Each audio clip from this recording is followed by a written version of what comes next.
ಉತ್ತರ ಪ್ರದೇಶದ ಕಾನ್ಪುರದಲ್ಲಿ ಗುರುವಾರ ಸಂಭವಿಸಿದ ತರಬೇತಿ ವಿಮಾನ ಅಪಘಾತದಲ್ಲಿ ಕರ್ನಾಟಕದ ತರಬೇತಿ ಪೈಲಟ್ ಸೇರಿದಂತೆ ಇಬ್ಬರು ಮೃತಪಟ್ಟಿದ್ದಾರೆ. ಗಂಗಾ ನದಿ ಬಳಿಯ ನತ್ತುಪುರಾವ ಗ್ರಾಮದ ಸಮೀಪ ಗಂಗಾ ಬ್ಯಾರೇಜ್ ಪ್ರದೇಶದಲ್ಲಿ ಡಬಲ್ ಎಂಜಿನ್ ವಿಮಾನ ಪತನಗೊಂಡಿದೆ. ಇನ್ನು ಮೃತರನ್ನ ಗುಜರಾತ್ ಮೂಲದ ಬೋಧಕ ಪೈಲಟ್ ಸಚಿನ್ ಭಾಟಿಯಾ ಹಾಗೂ ಕರ್ನಾಟಕದ ಅಭಿಷೇಕ್ ಪೂಜಾರ್ ಎಂದು ಗುರುತಿಸಲಾಗಿದೆ. ಪೊಲೀಸ್ ಆಯುಕ್ತ ರಘುಬೀರ್ ಲಾಲ್ ನೀಡಿರುವ ಮಾಹಿತಿಯಂತೆ ವಿಮಾನವು ಬೆಳಗ್ಗೆ ಸುಮಾರು 11:30ಕ್ಕೆ ತರಬೇತಿ ಕೇಂದ್ರದಿಂದ ಹಾರಾಟವನ್ನ ಆರಂಭಿಸಿತ್ತು. ತರಬೇತಿ ಮುಗಿಸಿಕೊಂಡು ವಾಪಸ್ ಬರುತ್ತಿದ್ದ ವೇಳೆ ಸುಮಾರು 20 ನಿಮಿಷಗಳ ಬಳಿಕ ವಿಮಾನ ಪತನಗೊಂಡಿದೆ. ಅಪಘಾತದ ನಿಖರ ಕಾರಣ ಇನ್ನೂ ಕೂಡ ತಿಳಿದು ಬಂದಿಲ್ಲ.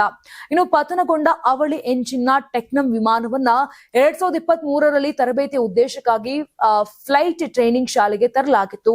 ಬೋಧಕ ಪೈಲಟ್ ಸಚಿನ್ ಭಾಟಿಯಾ ಅವರಿಗೆ ಸುಮಾರು 3000 ಗಂಟೆಗಳ ಹಾರಾಟದ ಅನುಭವವಿತ್ತು ಅಂತ ಪೊಲೀಸರು ತಿಳಿಸಿದ್ದಾರೆ. ವಿಮಾನವು ಪ್ರದೇಶದ ಹೊಲವೊಂದಕ್ಕೆ ಅಪ್ಪಳಿಸಿದ್ದು ಅದರ ಅವಶೇಷಗಳು ಸುತ್ತಮುತ್ತ ಚದುರಿಕೊಂಡಿವೆ. ವಿಮಾನ ಪತನದ ವೇಳೆ ದೊಡ್ಡ ಶಬ್ದ ಕೇಳಿ ಬಂದಿದ್ದು ಸ್ಥಳೀಯರಲ್ಲಿ ಆತಂಕ ಸೃಷ್ಟಿಸಿತ್ತು. ಮಾಹಿತಿ ತಿಳಿಯುತ್ತಿದ್ದಂತೆ ಪೊಲೀಸರು ಹಾಗೂ ರಕ್ಷಣಾ ಸಿಬ್ಬಂದಿ ಸ್ಥಳಕ್ಕೆ ತೆರಳಿ ಪರಿಶೀಲನೆ ನಡೆಸಿದ್ದಾರೆ. ಅಪಘಾತದ ಕುರಿತು ನಾಗರಿಕ ವಿಮಾನಯಾನ ಮಹಾನಿರ್ದೇಶನಾಲಯ ಮಾಹಿತಿಯನ್ನ ಕೊಡಲಾಗಿದೆ. ಇನ್ನು ವಿಮಾನ ಪತನಕ್ಕೆ ಕಾರಣವೇನು ಎಂಬುದನ್ನ ತಾಂತ್ರಿಕ ತನಿಖೆಯ ಮೂಲಕ ಪತ್ತೆ ಹಚ್ಚಲಾಗುತ್ತದೆ ಅಂತ ಡಿಜಿಸಿಎ ತಿಳಿಸಿದೆ.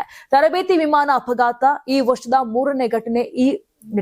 ಇನ್ನು ತರಬೇತಿ ವಿಮಾನ ಅಪಘಾತ ಅನ್ನೋದು ಈ ವರ್ಷದ 3ನೇ ಘಟನೆ. ಈ ವರ್ಷದ ಜೂನ್ನಲ್ಲಿ ಉತ್ತರ ಪ್ರದೇಶದ ಕಾಸ್ಗಂಜ್ ಜಿಲ್ಲೆಯಲ್ಲಿ 2 ಆಸನಗಳ ತರಬೇತಿ ವಿಮಾನವೊಂದು ಹೊಲಕ್ಕೆ ಪತನಗೊಂಡಿತ್ತು. ಅಲಿಗಢ ವಿಮಾನ ನಿಲ್ದಾಣದಿಂದ ತರಬೇತಿ ಹಾರಾಟಕ್ಕೆ ತೆರಳಿದ್ದ ವಿಮಾನವು ಕಾಸ್ಗಂಜ್ ಪ್ರದೇಶದಲ್ಲಿ ಪತನವಾಗುವ ಮುನ್ನ ಹೈಟೆನ್ಷನ್ ವಿದ್ಯುತ್ ತಂತಿಗೆ ಡಿಕ್ಕಿಯನ್ನ ಹೊಡೆದಿತ್ತು.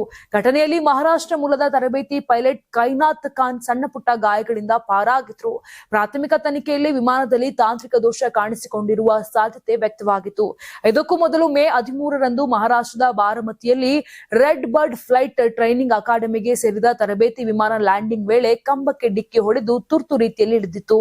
ವಿಮಾನದಲ್ಲಿದ್ದ ತರಬೇತಿ ಪೈಲಟ್ ಸುರಕ್ಷಿತವಾಗಿದ್ರು.